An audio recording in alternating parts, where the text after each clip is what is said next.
Hello నేను మిస్ఎస్ రావు. Screen మీద కనిపిస్తున్నటువంటి ఈ నలుగురు టాప్ మోస్ట్ టెక్ దిగ్గజాలు. వీళ్ళు చెప్తున్న దాని ప్రకారం రాబోయేటువంటి రోజుల్లో ఉద్యోగాలు చాలా వరకు ఉండవు, పని చేయడానికి పనే ఉండదు అని చెప్తున్నారు ఎలన్ మస్క్. పనే లేనప్పుడు ఉద్యోగాలు ఎక్కడ ఉంటాయి అనేది ఆయన కాన్సెప్ట్. పని చేయడానికి పనే లేకుండా ఆర్టిఫిషియల్ ఇంటెలిజెన్స్ చేస్తుంది అనేది ఆయన చెప్తున్నది. ఆయన టెక్ దిగ్గజం, టెక్నాలజీకి సంబంధించినటువంటి ఎక్స్పర్ట్.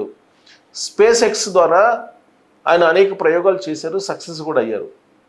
రీసెంట్గా సునీతా విలియమ్స్ని అక్కడి నుంచి అంతరిక్షం నుంచి కిందకి తీసుకొచ్చినటువంటి సాంకేతిక నైపుణ్యం కలిగినటువంటి కంపెనీని నడుపుతున్నటువంటి ఓనర్ ఆయన ఎలన్ మస్క్.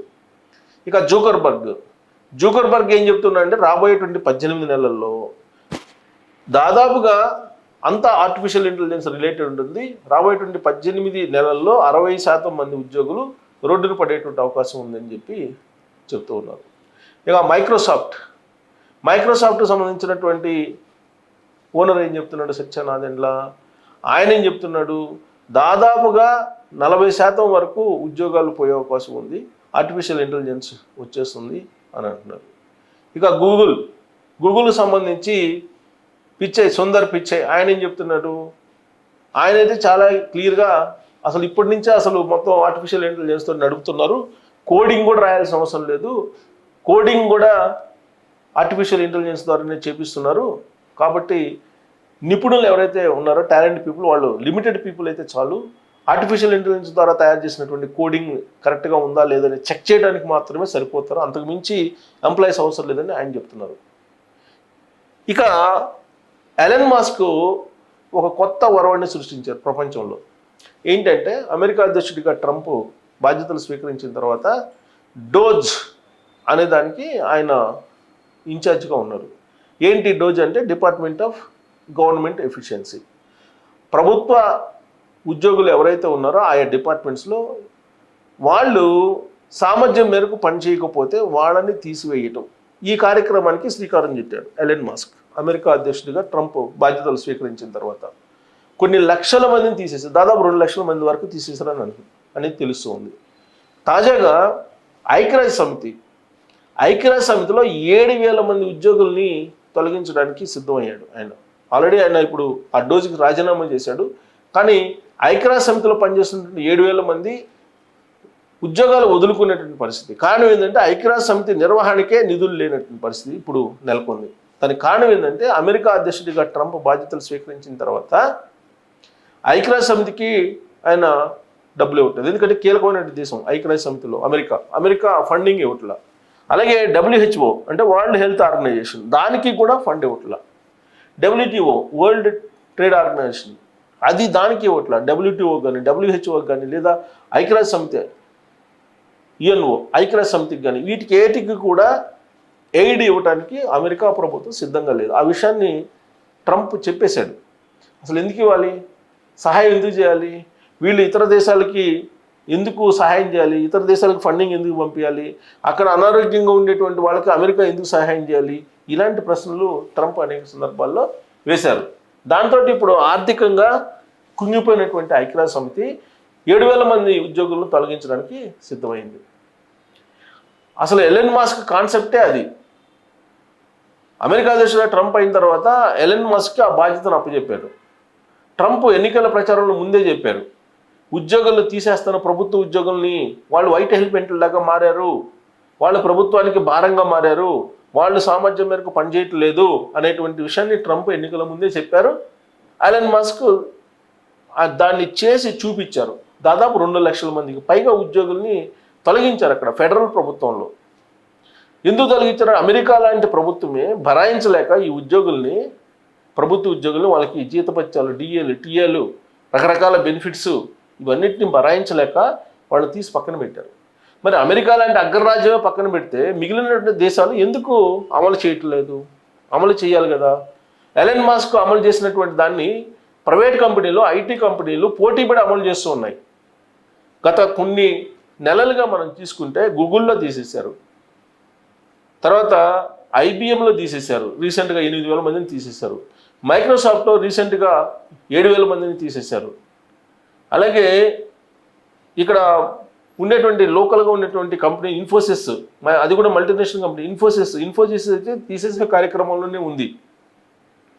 అనేక కంపెనీలు తీసేస్తున్నాయి. ఒక 2 కంపెనీలు కనిపిస్తున్నాయి ఇప్పుడు ఫ్రెషర్స్కి కూడా అవకాశం ఇస్తున్నటువంటి కంపెనీలు 2, ఒకటి యాక్సెంజర్, 2 క్యాప్జెమిని.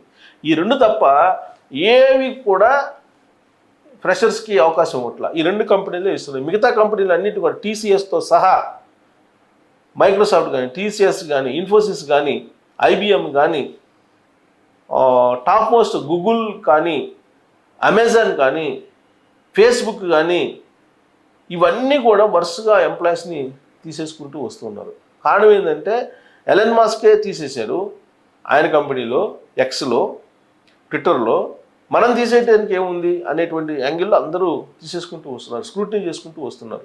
అనవసరమైనటువంటి ఎక్స్పెండిచర్ని అంతా తగ్గించుకుంటూ వస్తున్నారు. సీనియర్స్ని పై లెవెల్, మిడ్ లెవెల్ కంటే కూడా పైన ఉండేటువంటి వాళ్ళు, పై లెవెల్లో ఉండేటువంటి వాళ్ళందరూ కూడా, హై శాలరీ ఉన్నటువంటి వాళ్ళని కూడా కట్ చేసుకుంటూ వస్తూ ఉన్నారు.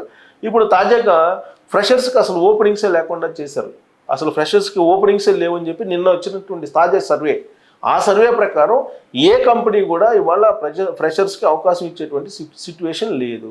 ఒకవేళ అవకాశం ఇచ్చినప్పటికి కూడా ప్యాకేజీ 4 లక్షల నుంచి 3 లక్షల వరకు మాత్రమే ఉంది.